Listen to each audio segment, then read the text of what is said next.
தலைவாசலுக்கு எதிராக நிறைய பேர் தவறு ஏற்படுத்துறாங்க.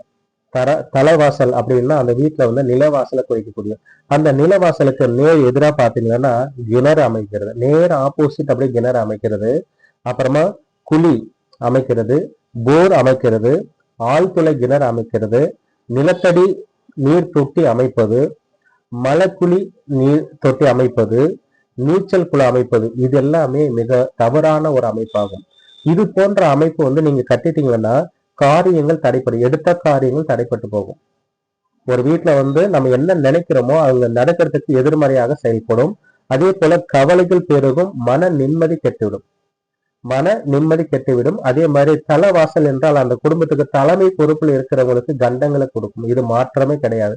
அதனால தலைவாசல்ல நம்ம நடந்து போற பகுதியில வந்து நீர் தொட்டி இருக்கக்கூடாது, சம்ப் இருக்கக்கூடாது, போர்வெல் இருக்கக்கூடாது, ஆழ்துளை தொட்டி இருக்கக்கூடாது. அதே போல அந்த பகுதியில வந்து செப்டி டேங்க் இருக்கக்கூடாது. இந்த மாதிரி பாதிப்புகள் இருந்தால் அந்த வீட்டுல தலைமை பொறுப்புல வகிக்கக்கூடியவர்களுக்கு பாதிப்பு உருவாகும்.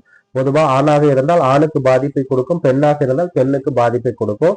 அதே போல அந்த பகுதியில வந்து பாத்தீங்கன்னா நிலவாசப்படிக்கு பக்கத்துல வரக்கூடிய அமைப்பு எல்லாமே குழந்தைகளுக்கு சிறு பாதிப்புகளும் இன்னலையும் கொடுக்கும். அதனால முறையா நீங்க வந்து ஆய்வு செஞ்சு பாருங்க. உங்க வீட்டுல அந்த மாதிரி தவறுகள் இருந்திருந்தா அதை சரி செஞ்சுக்கோங்க. வாழ்க்கைக்கு நல்லது.